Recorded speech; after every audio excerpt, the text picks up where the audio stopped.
Muslimin, Bapak Ibu rahimakumullah, tentunya nanti hal yang terpenting ya. Jadi sebetulnya tausiah ini sebagai tambahan saja, karena dalam pernikahan itu ya yang terpenting diantaranya adalah iklanun nikah atau walimatul urs ya. Dan walimatul urs itu ya pesta ya, makan-makan ya. Maka Rasul mengatakan aulim walau bisyat, lakukanlah walimah meskipun hanya dengan 1 ekor kambing, artinya begitu ya. Lakukan iklan informasi bahwa telah ya 2 hamba Allah, ikhwan dan akhwat yang sah dinikahkan dengan ijab kabul, dengan akad ya. Masyaallah muslimin, tentunya ya kita tidak lupa untuk mendoakan barakallahu laka wa baraka alaika wa jama'a bainakum fil khair. Selain iklanun nikah, kemudian kehadiran kita bersama di majelis yang mulia ini adalah untuk mendoakan ya, karena doa itu merupakan hal yang sangat penting ya, sampai Rasul mengatakan, mengingatkan kita ad-du'a silahul mu'min al-muhmil ya. Jadi doa itu senjatanya orang yang beriman yang kadang banyak diremehkan ya, padahal doa ini luar biasa dan termasuk yang digunakan oleh kalangan para ulama untuk menunjukkan akan keberadaannya Allah. Di antaranya itu apa? Ya, ketika kita berdoa dan doa kita dikabulkan, siapa yang mengabulkan? Yaitu Allah Subhanahu wa taala. Ya, di antaranya Dr. Shalih bin Fauzan dalam kitab Tauhid belum menyebutkan di antara ya bagaimana kita untuk mengetahui akan adanya Allah, keberadaannya Allah, wujudnya Allah, yaitu dengan apa? Bahwa terkabulnya doa. Dengan keterkabulnya doa itu berarti adanya yang mengabulkan, dan yang mengabulkan itu adalah Allah Subhanahu wa taala. Masuk muslimin, Bapak Ibu rahimakumullah, nasihat ini bil khusus kita tujukan kepada pengantin baru Mas Salman dan Mbak Nafiah ya. Kemudian juga tentunya untuk kita bersama ya, pengantin lawas gitu ya. Atau mau baru lagi juga gitu ya. Yang mau baru juga silahkan gitu ya. Ya, yang penting lancar semua gitu ya. Masyaallah muslimin, Bapak Ibu rahimakumullah, ada 3 hal yang ingin ana sampaikan di majelis yang mulia ini untuk menjadi nasihat kita bersama, bil khusus kepada kedua mempelai yang baru diakadkan, yang baru diresmikan ya, melaksanakan ijab kabul ya, telah mengambil Mas Salman mitsaqun ghalidha ya, yaitu perjanjian yang amat besar. Perjanjiannya bukan antara Mas Salman dengan mertua, dengan Bapak Salkimin, perjanjian bukan antara Mas Salman dengan Mbak Nafiah atau bahkan dengan orang tuanya sendiri, tapi perjanjian agung antara Mas Salman dengan Allah Subhanahu wa taala. Yang karenanya bahwa kehidupan rumah tangga atau kehidupan di dalam pernikahan itu adalah kehidupan keseharian kita dalam rangka ketaatan kepada Allah dan untuk apa yang kita lakukan dalam keseharian. Tentunya bahwa kita akan semakin ngerti, kita akan semakin pandai ketika kita menjalankan. Dan mereka berdua ini kan baru gitu ya. Mungkin secara teori ilmu sudah mendapatkan gitu ya, sudah mendapatkan ya. Kalau dulu di ulal bab sampai kelas 3 nihai. Nah, nihai ya. Jadi kalau sampai nihai ya, karena saya juga dari situ saya ngerti kalau kurikulumnya tidak dirubah, maksudnya itu di kelas 3 adanya babun nikah, bab tentang pernikahan yang dikaji selama 1 tahun gitu ya. Karena kelas 3 SMA ini kan sudah persiapan-persiapan, kadang ada yang nggak ngelanjut malah langsung nikah, tapi sudah punya ilmunya, punya apa namanya teorinya. Nah sekarang kan tinggal praktek gitu ya, tinggal prakteknya. Nah artinya kami yang lebih dulu gitu ya, yang kemudian yang banyak juga yang hadir di sini pun yang lebih dulunya juga sudah lama ya, jadi pengalaman-pengalaman sudah begitu banyak gitu ya, yang sehingga nanti di sini kita untuk berbagi itu. Nah kaum muslimin Bapak Ibu rahimakumullah, pertama Mas Salman dan Mbak Nafiah ya, yang untuk betul-betul menjadi modal dalam perjalanan berumah tangga, dalam perjalanan pernikahan, yang pertama adalah untuk selalu meluruskan niat ya, dan kuatkan komitmen dalam pernikahan ini untuk melakukan kebaikan gitu ya. Ya karena memang nggak ada yang lain ya. Nah jadi apa? Perkara terpenting adalah untuk menguatkan niat ya. Karena apa? Niat itu ya segala sesuatu sebelum yang lain. Kekuatannya itu ada di niat ya.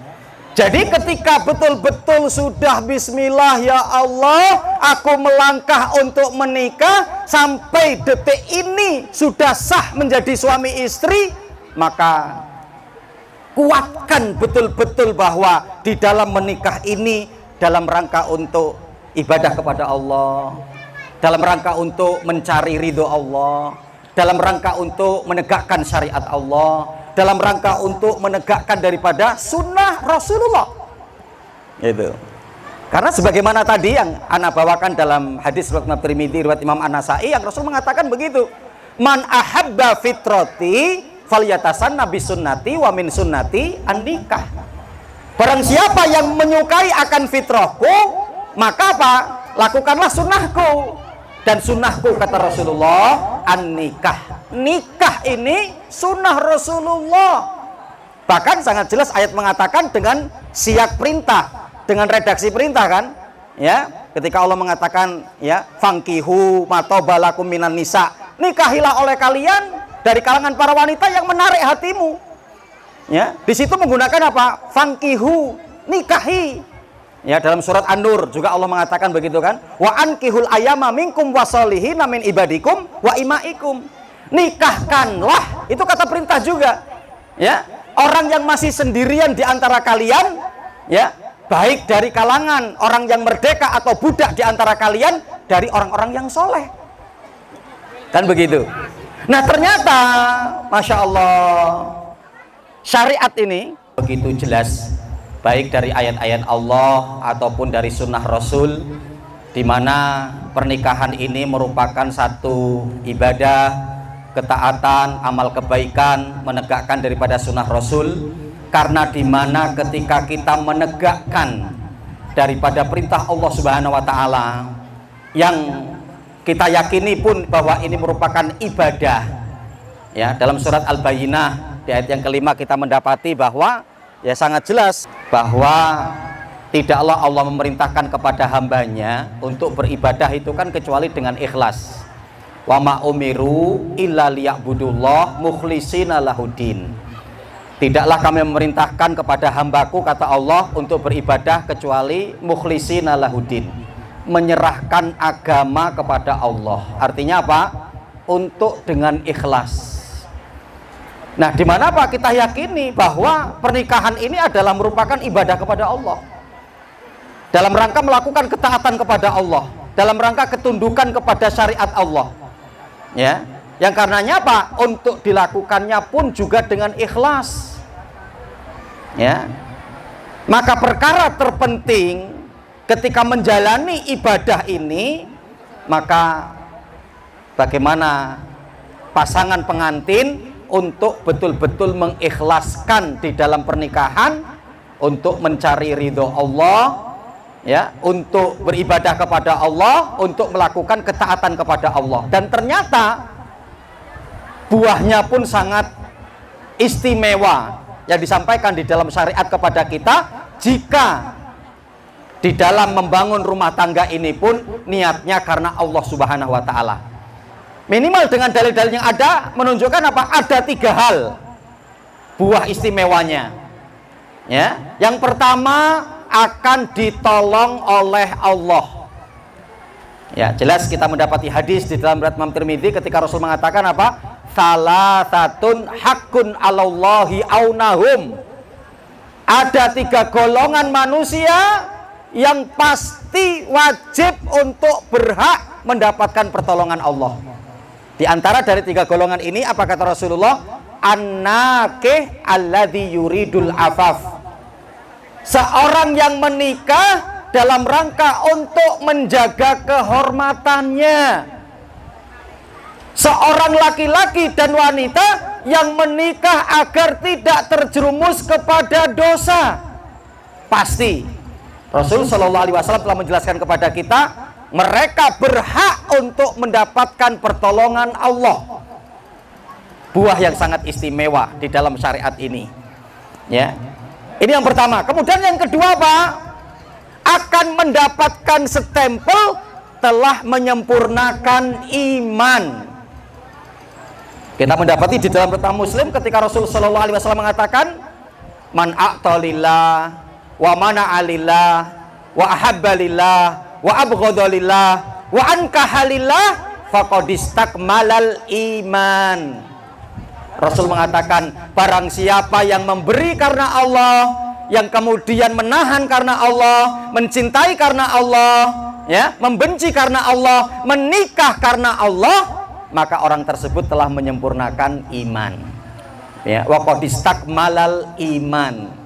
Ya, yaitu apa? Ankahalillah, yang ketika nikahnya karena Allah.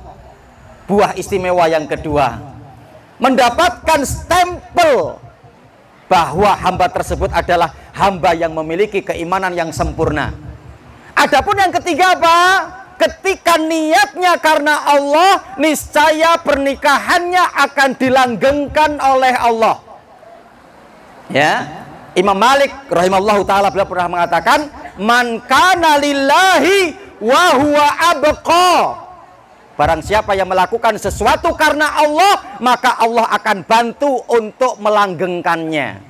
Masya Allah. Ya, yang karenanya, ya, hal yang pertama perlu untuk betul-betul dibangun, ya, oleh Mas Salman dan Mbak Nafi'ah, baru memulai daripada mahligai rumah tangga ini, keluarga ini.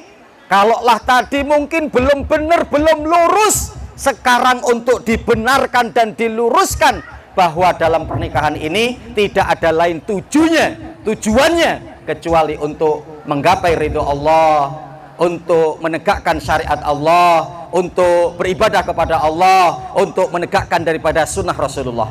Kemudian yang kedua, pesan yang kedua, di mana bahwa di dalam pernikahan ini kan untuk memadukan cinta. Ya, untuk memadukan cinta. Yang ketika orang-orang luar sana, orang-orang awam gitu ya, yang mereka mendahuluinya dengan sesuatu yang tidak dibenarkan dalam syariat. Ya, berkenalan dulu, berpacaran dulu, sudah sering dibawa sana kemari, sudah sering berduaan, sering jalan-jalan. Ya, artinya di dalam syariat Islam itu tidak seperti itu. Ya, yang diantaranya konsep yang disebutkan oleh Allah di dalam surat Ar-Rum ayat 21, wa min ayatihi an khalaqalakum min anfusikum azwaja. Masya Allah. Yang insya Allah ini konsepnya sudah benar. Artinya apa? Agar mereka itu min anfusikum azwaja. Ya, yaitu apa? Dengan kesamaan jiwa. Kesamaan jiwa ini apa? Karena sudah memiliki bekal ilmu yang cukup tentang syariat. Ini modal utamanya dalam pernikahan itu. Yang baru kemudian setelahnya apa? Azwaja. Dinikahkan. Ya. Maka dalam proses ketika disatukan dan dinikahkan, nanti sudah kemudian apa? Memiliki ruh yang sama. Karena memiliki ilmu yang sama, memiliki pemahaman yang sama. Gitu ya. Nah, baru apa? bekal ilmu inilah yang untuk setelah itu mereka azwaja. Karena Rasulullah telah mengatakan apa? Al arwah junudun mujannadah. Roh itu berkelompok-kelompok dan bergolong-golong. Ya. Maka apa? Roh itu akan bisa menjadi satu dengan yang sejalan. Ya. Lama ta'arafa minha iktalafa wa idza tanakara ikhtalafa. Rasul mengatakan kalau mereka sudah saling mengenal, saling ngerti, saling tahu visi misi, tujuan dalam pernikahan itu untuk apa, maka niscaya apa? Mereka akan disatukan oleh Allah. Karena yang menyatukan itu adalah apa? Ilmu. Yang dapat menyatukan itu adalah hati sesuai dengan petunjuk Allah. Ya. Wa allafa baina qulubihim lau anfaqtum ma fil ardi jami'a ma allafa baina qulubihim. Ya, di dalam surat Al-Anfal Allah mengatakan begitu. Itu ya. Ya, jadi kalaulah kalian memiliki keinginan untuk menyatukan dua hati, meskipun kalian mengeluarkan hartamu sebanyak apapun, nggak akan mungkin bisa. Kenapa? Karena yang menyatukan hati itu adalah Allah. Dengan apa? Syariatnya. Dengan apa? Ilmunya Allah. Dengan apa? Pemahaman syariat. Gitu ya. Nah, artinya apa? Ketika kemudian tentunya secara syar'i dan mudah-mudahan kemarin sudah dilakukan seperti itu, yaitu apa? Dengan proses ta'aruf, dengan proses nadhor. Ketika kemudian di situ sudah adanya kecocokan, maka apa? Azwaja. Dan itu dalam rangka untuk apa? Wa ja'ala bainakum mawaddata warahmah, untuk mendapatkan cinta. Ya. Maka dalam pernikahan nanti untuk apa? Agar bisa mendapatkan cinta.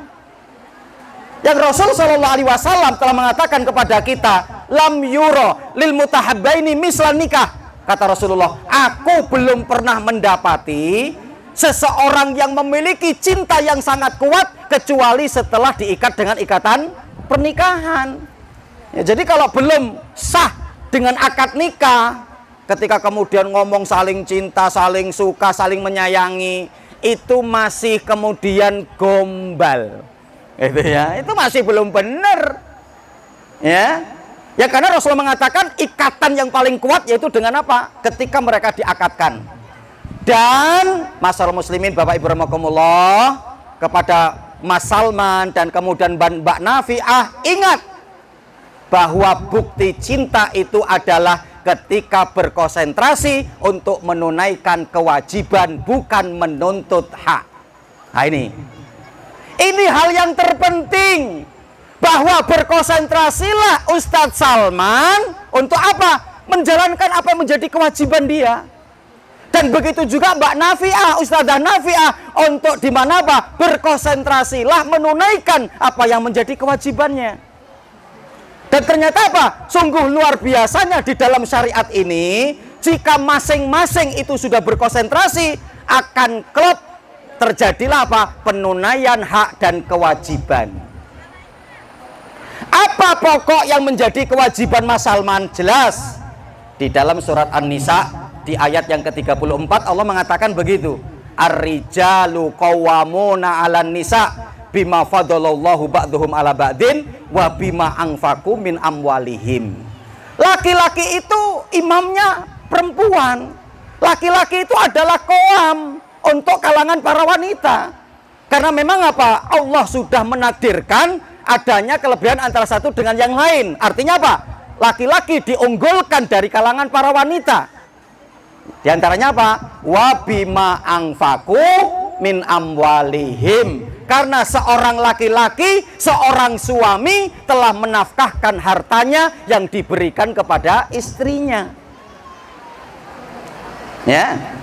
Nah, maka apa? Hal menjadi PR besar untuk Mas Salman, bagaimana untuk bisa betul-betul menjadi laki-laki yang qawam, menjadi laki-laki suami yang qawam. Para ulama menyebutkan qawam itu 3. Ya, hendaklah untuk bisa dilakukan 3 hal ini untuk menandakan laki-laki itu adalah laki-laki yang qawam. Yang pertama adalah ya, yaitu apa? Ar-riayah. Jadi Mas Salman punya PR untuk mengaplikasikan bahwa dirinya sebagai laki-laki yang qawam, sebagai suami yang qawam, yaitu apa? Mampu untuk ar-riayah. Riayah itu apa? Ya, ngemong. Riayah itu apa? Ngasuh. Ya. Riayah itu apa? Nelateni.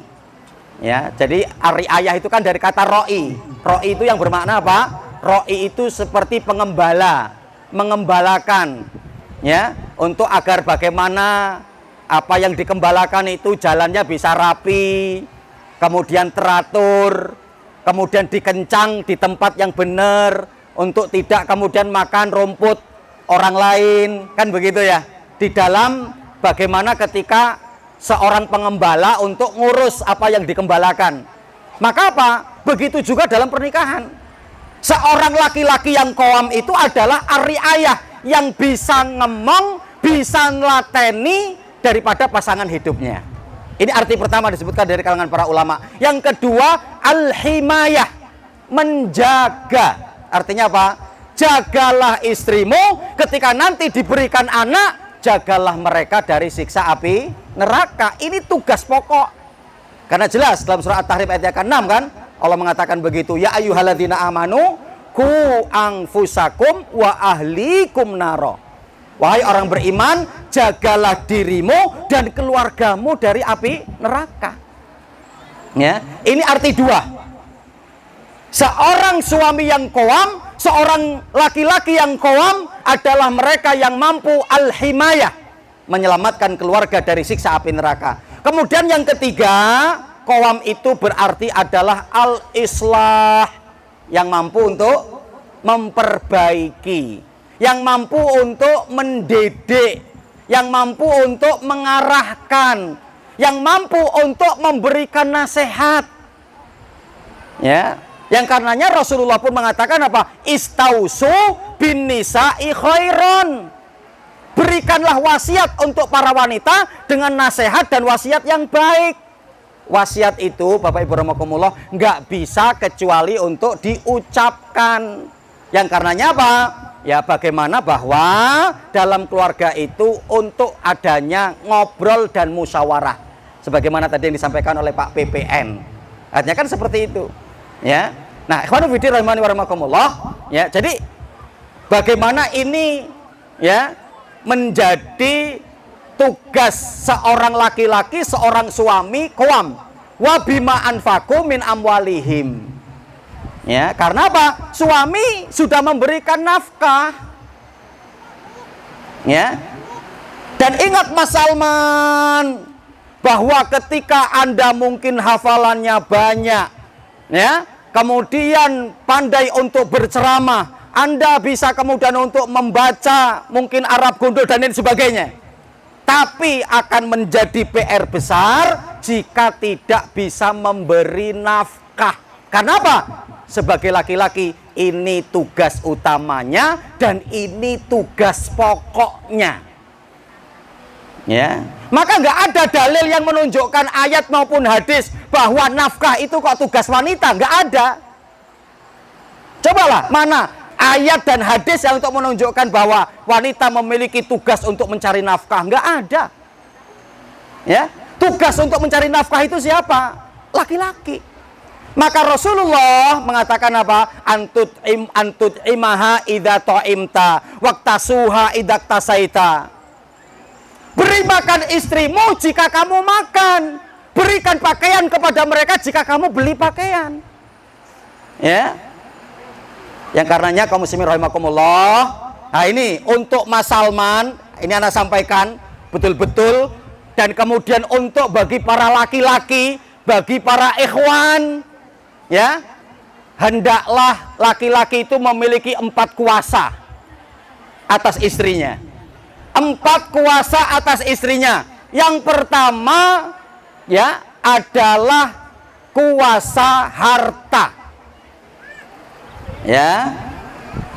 Jadi bagaimana seorang laki-laki itu harus merdeka hartanya. Jangan terbelenggu dari istri. Ya. Jadi apa? Untuk merdeka harta. Yang kalau seorang ingin merdeka harta, harus memiliki harta itu dan mencari harta itu sendiri. Gitu loh. Ya. Jadi jangan sampai kok justru laki-laki itu tumpuan para wanita.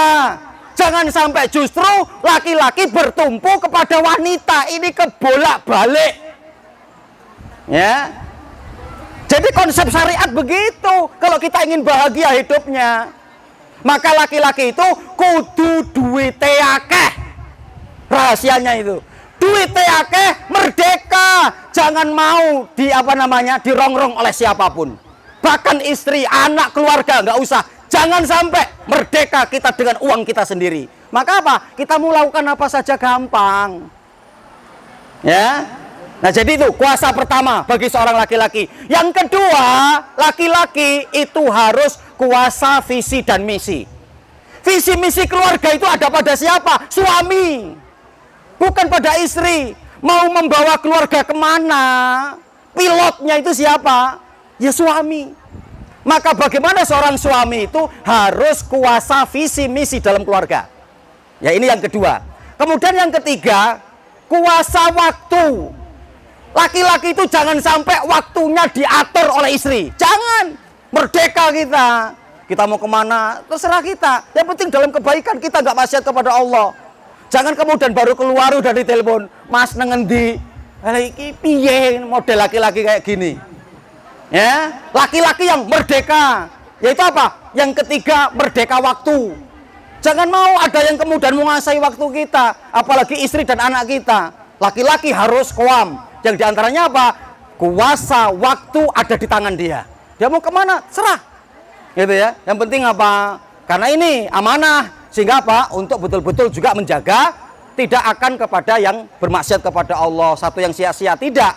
Maka untuk dibenarkan juga laki-laki yang sehingga istrinya pun yakin suamiku pergi dalam kebaikan, suamiku pergi dakwah, suamiku pergi ngajar, suamiku pergi ma'isyah, nyaman. Akan menjadi masalah kan kadang kalau nggak jelas, ya balik pun nggak jelas, ya kurgowo amis, wah itu ya. Ternyata apa? Sedinoan mancing, ya. Kalau mancing sekali mancing dapat 500.000, saya yakin nggak masalah. Sama istrinya, tuku pancing sing akeh mas, ya, bobok ngesok nggawa bali 1,5 juta sedino, nggak masalah, ya. Lah tapi nggak bawa apa-apa, cuman amis, ini kan repot, gitu ya. Nah, kemudian apa maksud siramakumullah? Ayat lanjutan tadi dalam surat An-Nisa ayat 34 itu pun ada yang ditujukan tugas orang wanita. Fasolihatu qonitatun hafidhatun lil ghaibi bima hafidullah. Seorang wanita yang solihah adalah wanita yang qonitat. Ada sebagian para ulama mengatakan yang dimaksud qonitat itu adalah taat tanpa tapi. Siap, selagi tidak bermaksiat kepada Allah, mas, aku taat. Ya, aku taat. Dan akan menjaga kehormatannya ketika dimana Pak suami jauh dari istri. Jaga harga dirinya, jaga harta suami, jaga harga diri suami. Ketika apa? Suami jauh. Kan Rasul sudah mengatakan begitu ya. Khairun nisa, sebaik-baik istri, idza nadharta ilaiha sarratka. Ketika suami melihat kepada istri, membahagiakan, menyenangkan dan menggembirakan. Itu ya. Yaitu bisa dilakukan dengan dua hal. Dengan bersolek yang baik, kemudian yang kedua dengan akhlak yang baik. Artinya seperti itu. Kemudian yang kedua, wanita solihah kata Rasulullah, sebaik-baik wanita istri yang kita miliki, apa kata Rasulullah? Ya, idza ata'atka, ya, idza amartaha ata'atka. Kalau ketika kamu memerintahkan sesuatu kepadanya, dia taat. Ya, ini sebagai seorang wanita solihah, sebagai seorang wanita yang baik. Adapun kemudian yang ketiga adalah idza ghibta anha hafidhatka fi nafsika wa malika. Kalau ketika kamu pergi darinya, maka wanita solihah itu akan menjaga harga dirinya, menjaga harta suami, anak-anak suami dan kehormatan suami. Ya. Nah, jadi ikhwan fillah, ya ini yang kedua. Adapun kemudian yang terakhir, pesan yang terakhir, bangunlah akhlak mulia dalam keluarga. Ya, Ya tadi, untuk kita dalam berumah tangga berkomitmen untuk melakukan kebaikan di dalamnya, tidak ada komitmen yang paling baik kecuali apa? Untuk menanamkan akhlak yang mulia. Rasulullah telah mengatakan kepada kita, khairukum li ahlikum wa ana khairukum li ahli.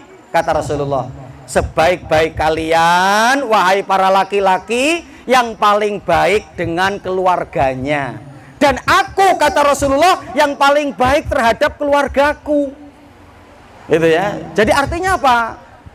Seorang laki-laki, seorang suami dikatakan paling baik bukan yang penghasilannya gede, bukan yang koleganya banyak, temannya banyak, tapi kata Rasulullah, yang paling baik di antara mereka adalah yang paling baik terhadap keluarganya. Ya. Akhlak mulia, budi pekerti mulia, tutur kata yang baik, yang jangan sampai kemudian ringan tangan. Ya, maka para sahabat mengatakan apa? Madoroban Nabi SAW imro'atan qotun wala khodiman illa an yujahida fisabilillah. Rasulullah itu tidak pernah memukul seorang wanita, dan Rasul tidak pernah memukul pembantunya. Rasul hanya akan memukul di dalam jihad fisabilillah. Ya. Jadi meskipun ada tetangga kita yang namanya Muhammad Sopo, nek gampang gebuki bojone, ini Muhammad apa gitu ya. Berarti namanya Muhammad tidak mengikuti Muhammad Rasulullah. Ya.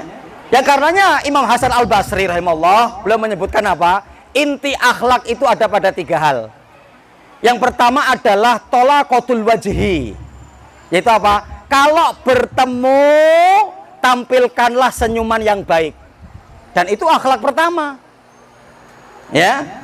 Bagaimana ketika kemudian suami datang, berikan senyuman kepada istri. Ketika kemudian istri datang, sambut dengan senyuman yang baik.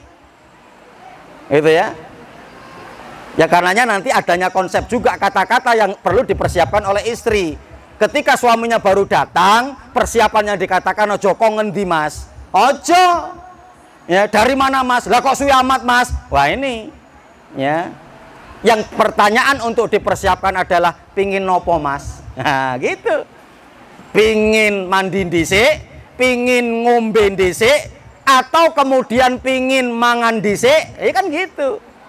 Ya, jadi jangan kongendi mas, dari mana mas? Hanya begitu. Yang bisa jadi apa? Kalau nanti kalimatnya begitu, ya balik badan lagi kemudian lungo meneh. Artinya kan seperti itu. Maka apa? Ini pertama akhlak mulia kata Imam Hasan Al-Basri, yaitu apa? Tolaqatul wajhi. Kemudian yang kedua, yaitu apa? Gampang menolonglah kamu, gampang membantulah kamu. Karena apa? Kata beliau, ini ciri orang dermawan. Orang dermawan itu apa? Gampang nolong, gampang bantu. Dan apalagi para ulama mengatakan dalam pernikahan itu adalah saling tolong dan saling bantu. Nah ketika saling tolong, saling bantu, kok kemudian tidak baik dengan pasangan hidupnya, ini masalah. Ya. Nah karena apa? Suami itu bantu perempuan, bantu istri. Istri yang cukup hanya di rumah, konsentrasi pekerjaan rumah, mengurus anak, mendidik anak, perkaranya sudah siap, tidak perlu susah-susah. Kenapa? Karena yang susah-susah repot, siap kepanasan, siap keliling, siap kemudian pergi jauh, itu suami. Kan begitu. Yang artinya apa? Ya istri telah ditolong oleh suami, dia untuk cukup di rumah, urusannya rampung, gitu ya, urusannya selesai. Begitu juga apa? Seorang suami laki-laki itu ditolong sama istrinya. Dia konsentrasi di luar untuk cari maisha, istrinya kemudian di rumah. Ketika pulang, rumahnya sudah beres. Kan enak. Rumahnya sudah beres, kemudian ada istri di rumah yang sudah siap. Ya kan begitu loh. Ya, yang sudah siap. Nah, ketika kemudian istrinya juga harus bercapek-capek, Lah ketika istrinya, ayo Dik, iki sunah, yuk sunah dhisik. Kata istrinya, aduh Mas, lah aku kesel, repot toh. Langsung dalil meneh. Gitu ya. Dalilnya apa? Ya, barang siapa yang menolak ajakan suami dilaknat sampai subuh. Nek istrine pinter, jawabannya apa? Mas, aku dilaknat gur sewengi. Lah sampean karena nggak mencukupi nafkahku sehingga saya juga harus keluar dari rumah dan saya juga capek sampean dilaknat sampai datangnya hari kiamat. Lebih suwe. Itu kan? Lebih suwe. Ya, bagaimana inti akhlak itu adalah tolong menolong, bantu orang lain karena itu bentuk kedermawanan dan ternyata di dalam berumah tangga itu pun saling tolong menolong. Ya. Bukan perkara kecil yang ditolong, perkara besar. Sehingga suami ketika mungkin di luar digoda, melihat wanita-wanita yang berterbangan, gitu ya. Pulang ada istrinya.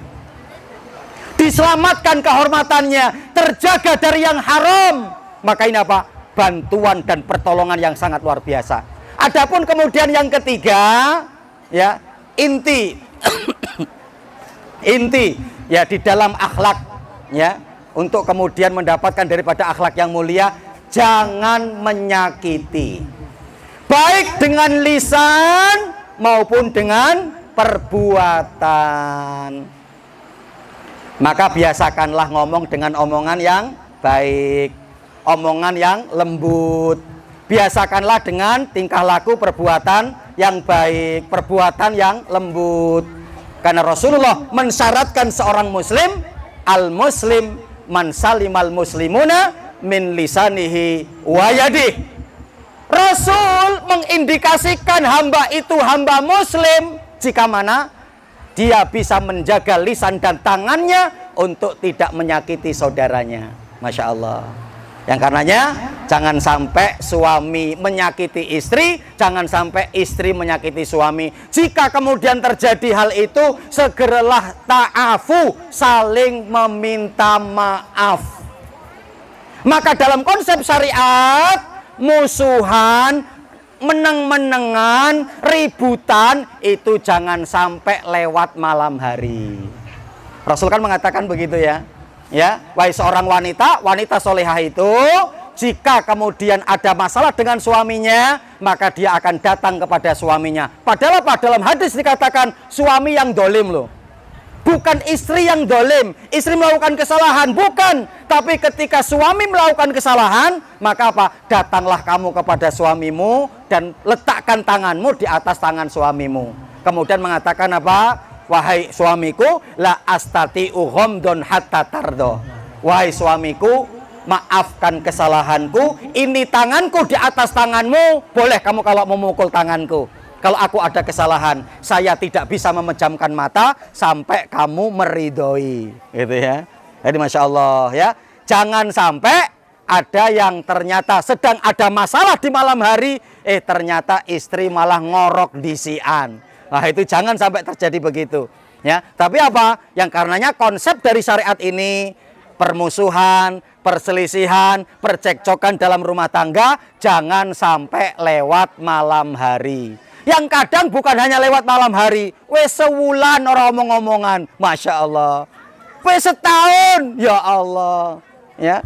Tapi selama dari 1 tahun itu wes ya lahir ke anak juga gitu ya. Meneng-meneng tapi sonduy anak gitu ya. Inilah anehnya kadang gitu ya. Nah maka kaum muslimin rahimakumullah, ini hal yang sangat penting. Ya ini mungkin 3 hal yang dapat Ana sampaikan di majelis yang mulia ini untuk minimal menjadi bekal pada Ustadz Salman dan Ustadzah Nafiah untuk menjalani kehidupan ke depan dalam rumah tangga, dan yang terpenting nanti untuk terus bertolabul ilmi, menuntut ilmu tentang masalah keluarga, tentang masalah rumah tangga, karena bekal ilmu ini sangat penting. Karena ibadah terlama itu ya ibadah dalam berumah tangga, yang nanti kemudian riak-riaknya banyak, gelombang-gelombangnya banyak, maka kita akan semakin pandai jika dimana apa? Kita memiliki bekal ilmu dalam menyelesaikan riak-riak yang ada, dalam menyelesaikan daripada gelombang-gelombang yang ada, dalam mengarungi arus yang ada ya.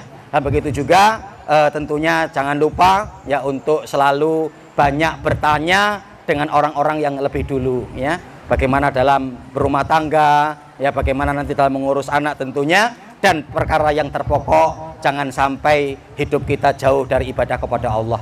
Karena apapun kondisi kita, masalah kita, keadaan kita akan aman jika kita dekat dengan Allah. Orang sekaya apapun, kalau jauh dari Allah hatinya kosong, ya. Ya, begitu juga apa? Ketika kalaupun kita tidak memiliki apa-apa, tapi hati kita selalu terhubung dengan Allah, Allah akan mudahkan daripada segala urusan kita. Ini mungkin dapat kami sampaikan di majelis yang mulia ini, mudah-mudahan memberikan satu kemanfaatan. Wallahu taala alam bisawab. Aku qouli hadza astaghfirullahi li wa lakum wa lisairil muslimina fi kulli jamil aqtar.